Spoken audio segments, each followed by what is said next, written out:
Well, hello ladies and gentlemen, welcome back to OLC TV for some more Total War 3 Kingdoms animated essay series looking at the argument against Liu Bei, and this is our part 3. So today in Do Not Believe All You Read in Romance, we will be looking at how Liu Bei joined Yuan Shao.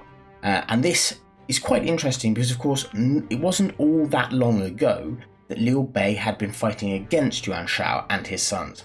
So why was he welcomed so well into Yuan Shao's not quite inner circle, but certainly one of his key advisors in the campaign against Cao Cao, and then how Liu Bei plotted to leave Yuan Shao during this campaign.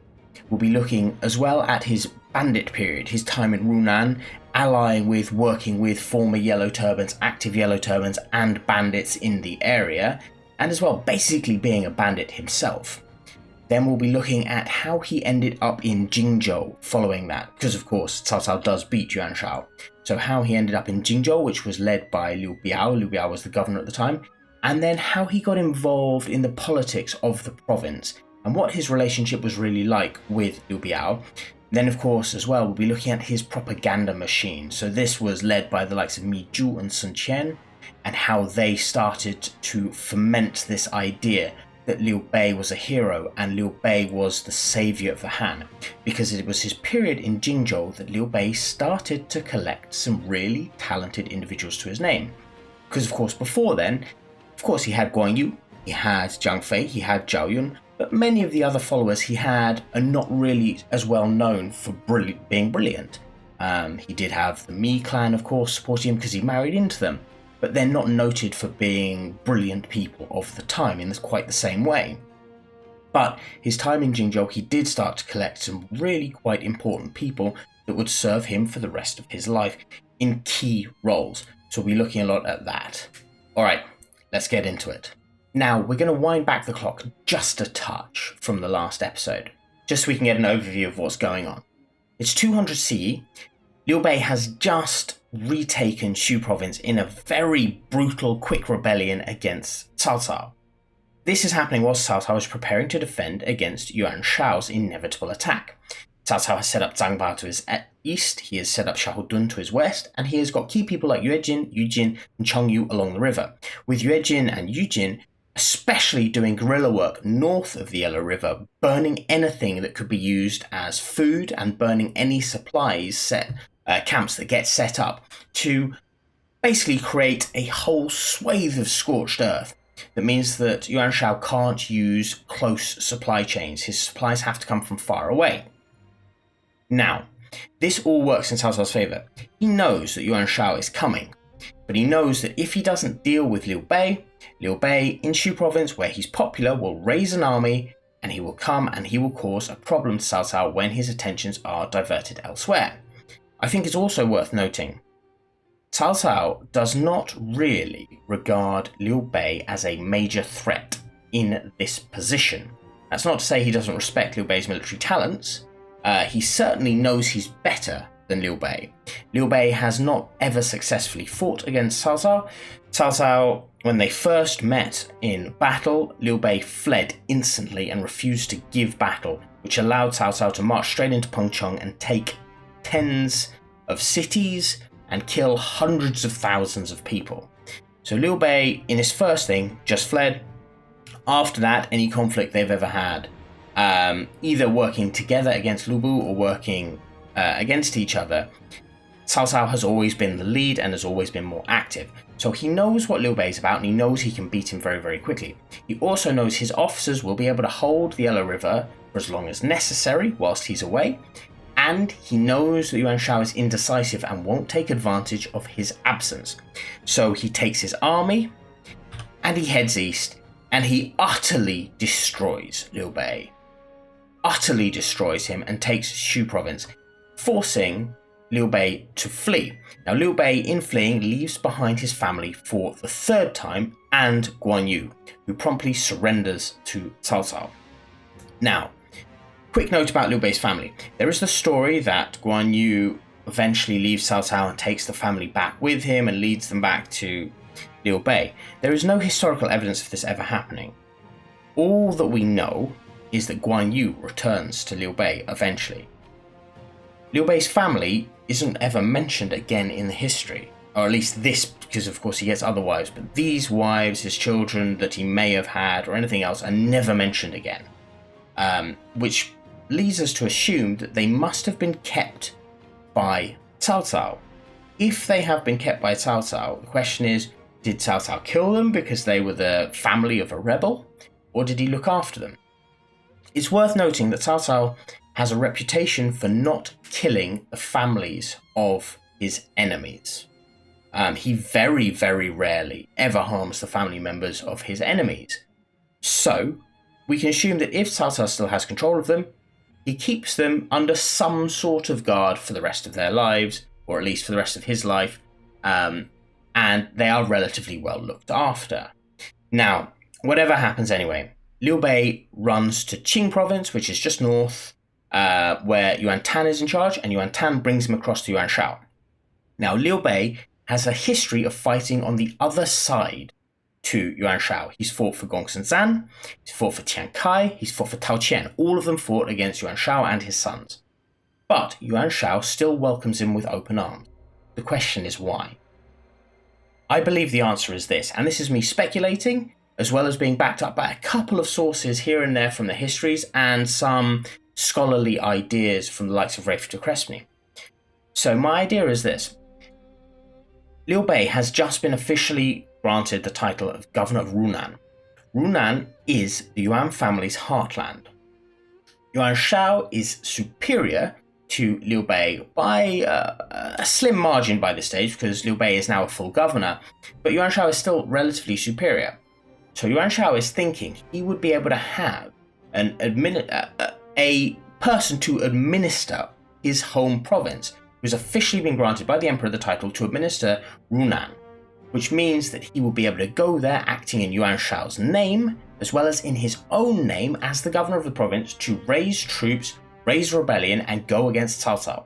Now, Cao Cao does own Runan. He has control of it, but his control over it is tenuous, because he is at war. He's been at war with Yuan Shu, who of course had the most support in Runan. He's now at war with Yuan Shao, who is the last surviving major Yuan clan member. So the people in Runan have a certain loyalty to Yuan Shao. So by welcoming in Liu Bei, he actually has someone who could work very much in his favour, cause a massive problem in a very wealthy province just behind Cao Cao's main lines, could raise an army, and could do serious damage to Cao Cao's ability to defend either his capital or against Yuan Shao's attack to the north. It would of course cause Cao Cao to be sandwiched and eventually wiped out. So I believe that is why he welcomes in Liu Bei in quite the way he does, because he is very welcoming to him. However, it doesn't quite work out that way. Cao Cao heads back to Shu, prepares the defenses at Guandu, and Yuan Shao eventually starts to attack. At this time, Liu Bei is not really doing that much. He is waiting for an opportunity to do something active. Whilst Guan Yu and his family are being kept by Cao Cao, he has no option but to be out of the front line. So he acts as an advisor, he acts as a logistics officer to Yuan Shao. However, after Guan Yu has killed Yan Liang at Boma, he returns to Liu Bei. Once he has returned to Liu Bei becomes much more active, and he's seen working with Wen Chou. Of course, that is utterly destroyed as well by a brilliant ambush by Cao Cao. And it is after that attack has failed that he speaks to Yuan Shao and asks Yuan Shao for troops, because of course he's lost a good number of his own soldiers by this stage, and he asks him to go and fund an expedition to Runan where he can link up with a yellow turban / bandit called Liu Pi, who is of no relation whatsoever to Liu Bei, and work with him to lead an attack against Shu, the capital, and see if they can free the emperor, or at least distract Cao Cao's attention so that he diverts a good number of troops so that Yuan Shao can smash his lines at Guandu.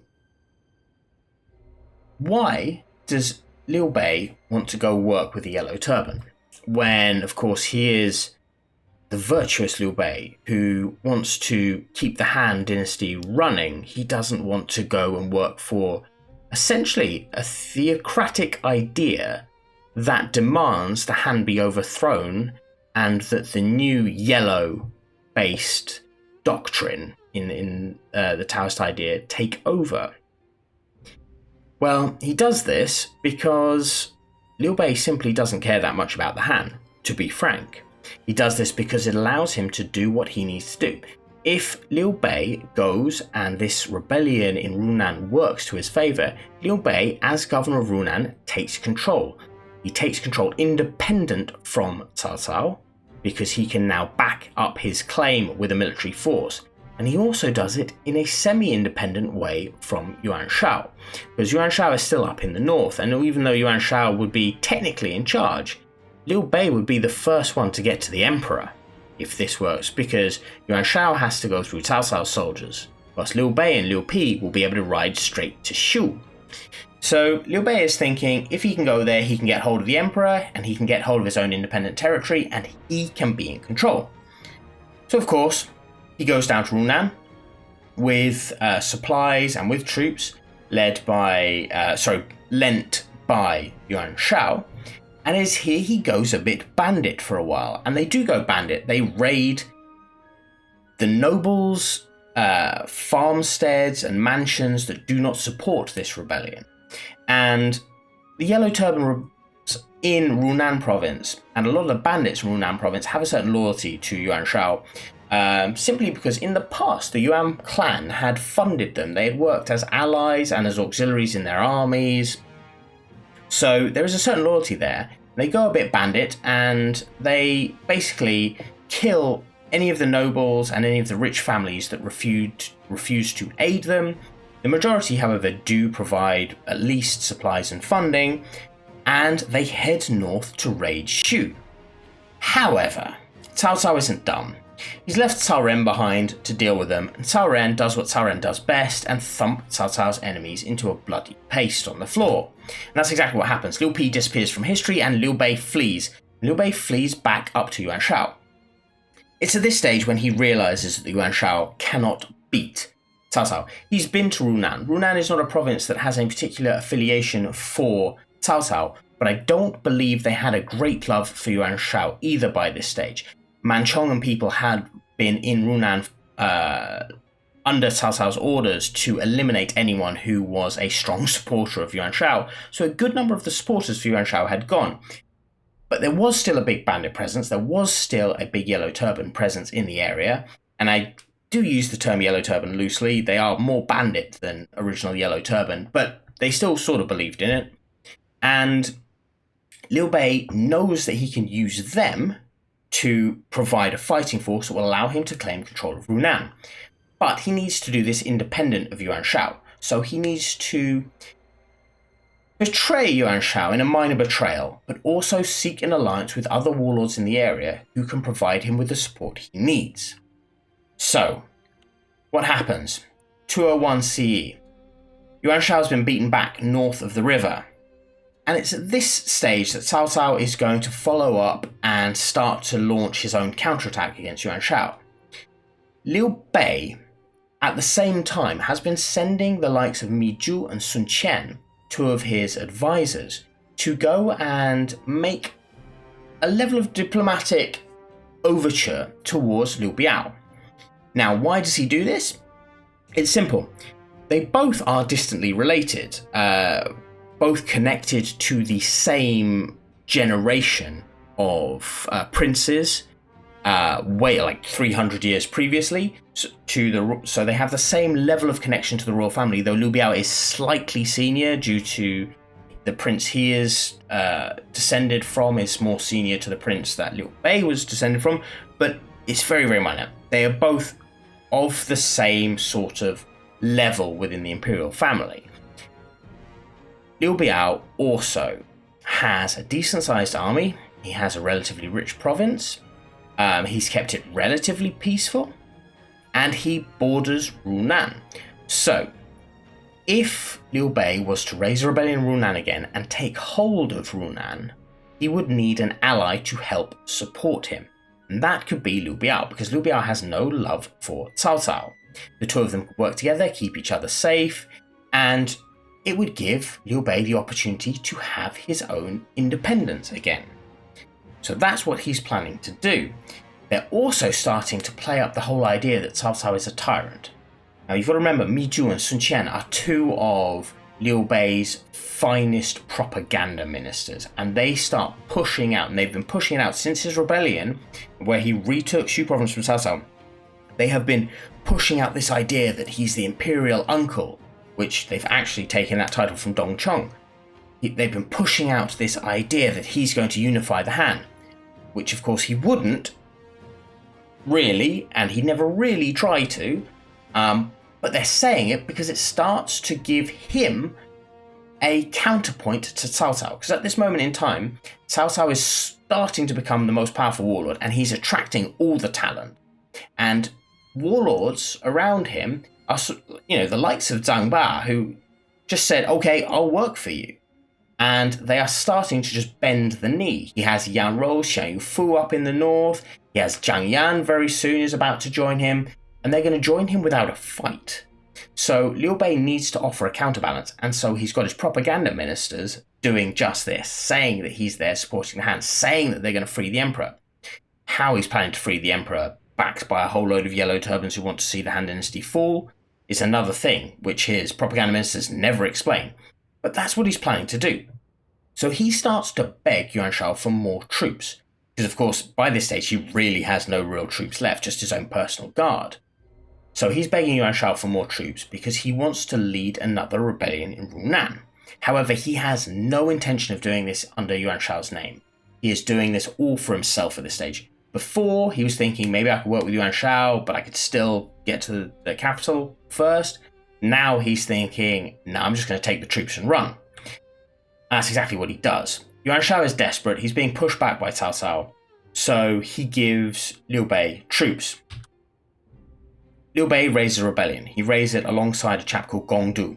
Gongdu is very much more bandit than he is Yellow Turban. I know in the game they push him as Yellow Turban, but he is basically a bandit leading a lot of former soldiers, deserters, as well as peasants and everything else.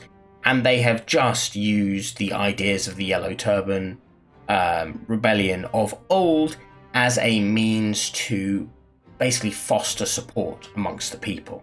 This is not something they strongly believe. However, he's going to work with him. They raise a large army, and this is a lot more organized than the previous army with Liu Pi. Cao Cao is worried about this, so he sends Cai Yang with an army. Cai Yang is beaten resoundingly by Gongdu and Liu Bei. So, Cao Cao has a decision to make. Does he keep pushing Yuan Shao back, or does he give Yuan Shao a little bit of respite and go back and deal with this problem? Cao Cao does what he always does. He goes to hit Liu Bei first, because he knows he can beat him. So Cao Cao goes south, and he utterly smashes these people. Gongdu disappears from history, and Liu Bei flees to his new buddy Liu Biao. That is when he starts to get involved in the politics of Jingzhou. We jump now to 202 CE.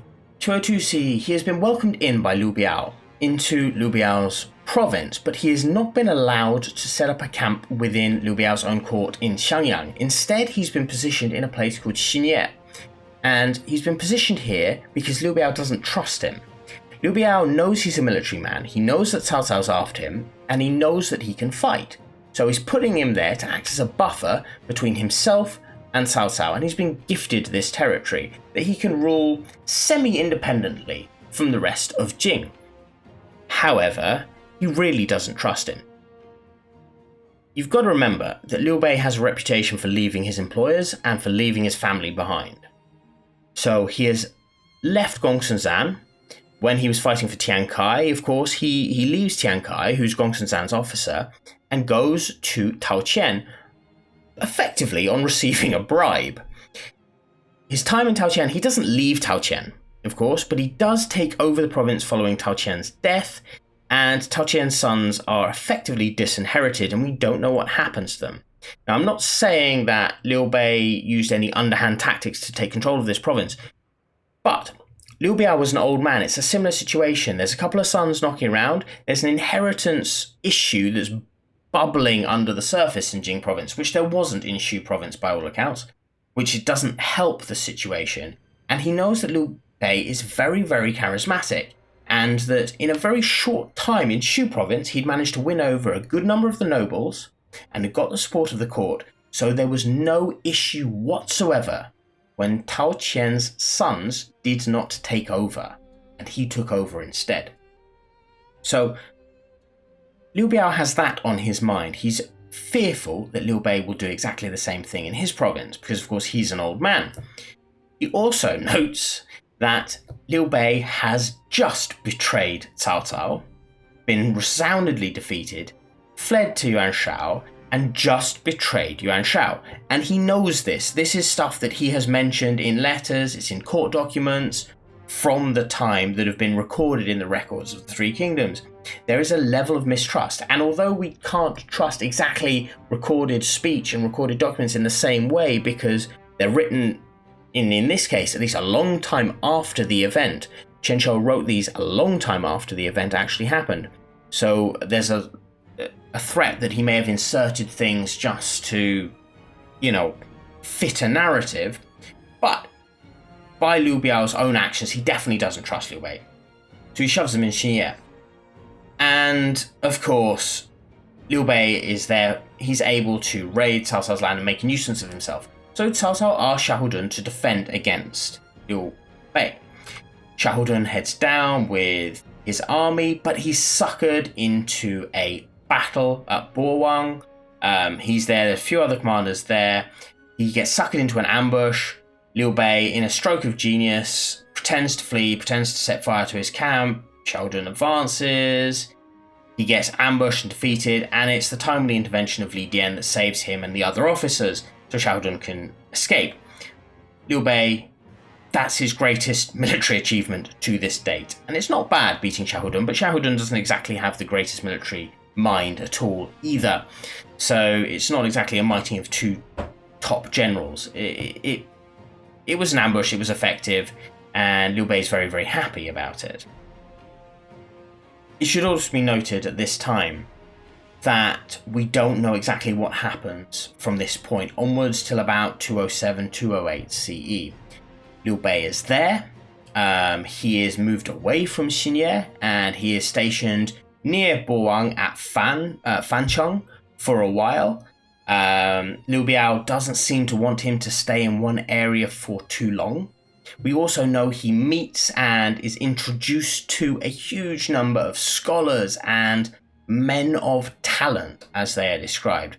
Because, of course, with all the chaos in the north, and with a relative peace happening in Jing province, and, Jing province being more civilized to the minds of the literati than the likes of Sun Quan's territories south of the Yangtze River, there's a hell of a lot of literati fleeing. A lot of the scholars are fleeing to Jing province. And Liu Bei, being on the borders, is able to meet and greet a good number of them. And Liu Bei is extraordinarily charismatic. He must have been. He has suffered defeat after defeat. He has lost everything, and he always manages to get his key followers back, and he always manages to rebuild. I may have a dislike against Liu Bei, the romance character, but that is something I can truly respect about the real man. The fact that he can constantly come back from these issues. And so during this time, he's setting up his own court within Jing province. And his court is supporting one of Liu Biao's sons, the elder son, Liu Qi. The younger son, Liu Chong or Liu Zong, has his own clan faction supporting him under Cai Mao. The Cai clan support him because, of course, his mother is is the sister, I believe, of Cai Mao. So Liu Bei has gone to support Liu Qi, whilst the Cai clan support Liu Zong. This means that within the Jing court, as it stands, you have Liu Biao, who's relatively peaceful, who's indecisive, and who's getting older and older, is presiding over two sides with two fighting men, with Cai Mao and Liu Bei backing their contenders for taking over Jing province. Now, Liu Bei, siding with Liu Qi, is actually sort of supporting the standard thing: the eldest son should inherit. That's the standard. For a younger son to inherit, it creates problems. Look at Yuan Shao. When Yuan Shao dies and he doesn't give it to his eldest son, the three sons go nuts, and there's war between the sons, and it creates problems. When Cao Cao's eldest son, Cao Ang, dies, he then has the problem of who to pick, and he is advised by his chief advisors in every case, like Jia Xu and people are saying, do you remember what happened to the Yuan family? Do you remember what happened here? You want to make it Cao Pi. Don't give it to anyone else. Don't give it to Cao Zhang. Don't give it to Cao Zhi. Don't give it to the other guys. It will create problems. Give it to the eldest. So, Liu Bei is actually siding with the status quo and what would normally happen. But because the Cai clan are so powerful in Xiangyang, and because Cai Mao has a huge amount of support from Jiangling as well, they act as a sort of counterbalance. Liu Bei and tradition should back Liu Qi, but Cai Mao wants control. So there is this bubbling under the surface all the time here, while at the same time, Mi Zhu, Sun Qian, and the other people who are coming to work for Liu Bei at this time, because he's starting to collect people. Before, he didn't really have a core group of people outside the Guanyu, Jiangfei, Jianyong group, but now he's starting to get, like, Mi Zhu, Mi Fang, and Sun Qian have joined him from Shu province, but now he's starting to meet big, important people like Xu Shu, like Peng Tong, and then later on, of course, the sleeping dragon himself, Zhuge Liang. So he's starting to bring all these people together, and he's starting to push this agenda that he's the imperial uncle, a title he has stolen from Dongcheng. He's starting to push that Cao Cao's a tyrant, that the emperor's being controlled by him, that only Liu Bei can save the Han dynasty. This is all starting to be pumped out on paper, well, on bamboo scrolls, but it's starting to be pumped out in a big way at this stage. Now, like I said, we don't know exactly what happens over the next few years, but all of that's happening. 207 is the next time we know something exact happening. That is this. Cao Cao has pretty much wrapped up his northern campaign against Yuan Shao's sons and is planning to head north to defeat the Wuhuan, who are harboring Yuan Xi and Yuan Shang, and he's going to go beat them at White Wolf Mountain. Whilst Cao Cao's main army is away, Liu Bei advises Liu Biao to attack Cao Cao. But Liu Biao, of course, doesn't. There are also stories at this time where you have Liu Biao and Liu Bei having a feast together, and when Liu Bei goes off to the toilet, he comes back crying. And Liu Biao asks him, "Why are you crying?" And he said, "It's because my thighs are so flabby. When I was riding all the time, they got so much stronger and I was so much thinner, but now I'm fat and unfit." And all of this. And these are all recorded in the records, and it must be suggested that this is part of Liu Bei's means to persuading Liu Biao to let him loose, to let him start attacking Cao Cao. But of course, Liu Biao isn't going to let him do that, because he doesn't want Liu Bei to get more powerful. He's already started meeting more people within the court. He's already playing a factional politics, playing off with the eldest son against the youngest son. He does not want Liu Bei to become the hero of the province too in winning wars, so Liu Biao chooses not to support his endeavours. Which means, of course, even though Liu Bei has attracted the attention now of Zhuge Liang and picked him up and had him work for him during this time at some stage, we don't know the exact date. I know Romance has him at Bo-Wang, but actually the records have him after Bo-Wang. So it's after the Battle of Bo-Wang, and before sort of 207, 208, we know that Zhuge Liang joins him. But, of course, Cao Cao wins at White Wolf Mountain. Liu Biao has refused to attack, which was a gleaming opportunity to defeat Cao Cao. And Liu Bei, even though he was right, and even though he's collected a lot of people, is left now on the defensive against Cao Cao. Cao Cao has united the north, and Cao Cao is going to come down south. Even though they know that Cao Cao is going to come down south, as this happens, Wu attacks and kills off Huangzu in Jiangxia. thus avenging the death of Sun Jian. So they have to send someone down there to take control. And it is Liu Qi who goes down to control, the eldest son. Why does he do it? Because he knows he's not going to win control of the court. So he's going down there for his own safety, and again, it gives him an independent command away from his younger brother. As this is going on, Cao Cao, of course, has Jiang Shu, who controlled northern Nanyang, under his control. This gives him a staging post to come south and attack. And as he's about to do that, Liu Biao ups and dies of old age, and Liu Zong, both pronunciations I have seen, I'm not 100% certain which one's correct, takes over. Liu Cong is advised by his advisors, and especially Cai Mao, who of course knows Cao Cao quite well. They've known each other since they were younger, to surrender to Cao Cao. This puts Liu Bei in a bad position. Liu Cong has surrendered. Liu Bei is between Liu Cong and Cao Cao. He needs to flee, and he needs to get down to Liu Qi. So Liu Bei goes back a little bit further south to Liu Biao's tomb, where he swears his allegiance to Liu Qi. He cannot swear his allegiance to Liu Cong. Cao Cao's going to kill him, right? Cao Cao is now going to treat him like he treated Lu Bu and anyone who betrayed him. If you betray Cao Cao, you die. Jiang Shu may have killed Cao Ang, but they were enemies at the time. After that, Jiang Shu was loyal, so he was treated well. Liu Bei was treated very well, then betrayed him. Liu Bei and his family, if they are caught, Liu Bei's going to die, his family are going to be taken away. Like, that's what's going to happen, because Liu Bei has a new family at this stage. Guan Yu and the like, they're unlikely to be treated the same way, because they have sort of kept their oaths. But Liu Bei is definitely a dead man. So he needs to flee. He starts to head south, and it's at a place called Changban Slope. He is met by Cao Cao's elite cavalry. Now, the romance story has Liu Bei leading hundreds of thousands of refugees down to Liu Qi. There is some truth in this, but it's not quite as romance suggests. Liu Bei had sent Guan Yu off to go commandeer the Han River fleet. So Guan Yu's going off to nick the fleet from Liu Cong, which is a smart idea, whilst he is leading a whole load of refugees. Now, who are these refugees made up of? They are made up of the supporters of Liu Qi and their families. Okay?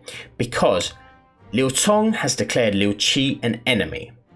With Liu Qi being declared an enemy, all of the families who are in that area are under the threat of having their entire clans exterminated unless Liu Qi surrenders, which of course he's not going to do. So any soldiers who work for Liu Qi, any soldiers who work for Liu Bei, any of the officers, any of the advisors, any of the court ministers, anyone who has an alliance with Liu Bei or Liu Qi is bringing their families, their servants families, their slaves, the works. This is not villages going, oh, Cao Cao's coming, Liu Bei, we love you. This is, shit, we chose the wrong side, and if we stay, we're under threat of clan extermination by Liu Cong. Okay? Cao Cao is less likely to kill an entire clan, but certainly Liu Bei does not want the families of any of his officers being captured by Guan Yu, because it means, as we know from history, Shu Shu leaves Liu Bei and goes to work for Cao Cao. Why? Because Cao Cao has his mother. This happens all the time in China. You have a filial duty to your family. So Liu Bei is not doing this out of the kindness of his heart, and the people are not following him because they love him. This is a brutal fact of warfare at the time. If Cao Cao can capture the families, Liu Bei loses his army. So Liu Bei is trying to flee with as many troops as he can get and take their families with him. But they are met at Changban. Changban, Liu Bei is thoroughly defeated once again. Okay, Zhang Fei makes a pretty brave stand where he does actually delay Cao Cao's troops. Not exactly the same as what happens in romance where he shouts and someone dies, but he does definitely use a very, very interesting ploy where he has these things tied to the back of his horses to kick up dust to make it look like he has more men coming to support him. in the distance, so Cao Cao is a bit wary of crossing the bridge directly. But whatever happens, like, there's a few clever plays put in hand to give Liu Bei a little bit more time, but Liu Bei is eventually forced to abandon a huge number of his people. So all the families are left behind, including Liu Bei's own family, though of course we do know that Zhao Yun did manage to save them.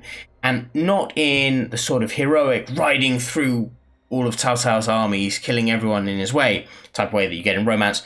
More of just an armed escort and, you know, a few skirmishes. He was brave, he did his job, but it wasn't the heroics you have in romance. But he did manage to rescue Liu Bei's family, and a few of the families did make it out of the key individuals. But the majority of the refugees were rounded up and then redistributed around China, as was the norm of the time. And this meant that a good number of Liu Bei's soldiers deserted and fled. Liu Bei made a beeline using his arranged meeting spot with Guan Yu for Guan Yu's newly acquired ships, and then they took the ships down the Han River to join Liu Qi. Liu Qi, of course, has about 10,000 men at this stage. Liu Bei is rumoured to have had 10,000 men at Changban. There is no way he had 10,000 men by the time he reached Jiangxia and Liu Qi. No way. I don't know how many men he had. He'd left the refugees behind. He'd been beaten in battle. Numerous men had deserted him. But he definitely would have had a few thousand, at least. Cao Cao, at this time, disappears to go and claim the Yangtze fleet down in Jiangling. And Liu Bei and Liu Qi know they're in trouble. They have less than 20,000. Even if we assume that Liu Bei kept all of his 10,000 troops, they have 20,000 against Cao Cao's probably close to 250,000 soldiers at this stage. Now, a good chunk of those are the newly surrendered Jingzhou army, so they're not 100% loyal or reliable, but Cao Cao's own army of, 60,000, 80,000 troops, yeah, that's more than enough to utterly annihilate them in Jiangxia. So, they are preparing to flee, but there is something that happens that isn't mentioned in Romance of the Three Kingdoms that gives them hope and gives them protection. And that is this chap appearing, Zhou Yu. Now, Zhou Yu shows up along the Yangtze because he knows that this whole area has just surrendered to Cao Cao. So he shows up with his army because he wants to know what's going on, and he wants to prevent Cao Cao from doing a military invasion straight away. Sun Quan is nominally a vassal of Cao Cao and a vassal of the Han court. However, he has been independent and he has not had to do anything. And even then, all of those agreements were agreed by Sun Ce. They were not agreed by Sun Quan. So they're setting up to see what's going on and potentially defend themselves. But this gives Liu Qi and Liu Bei hope. They flee south of the Yangtze River. Liu Qi does at one stage help Liu Bei go back and pick up some more of his remnant troops in this sort of night mission across the river to collect some troops who have basically regathered, having routed previously. So that's why we know that Liu Bei definitely didn't have 10,000 men with him.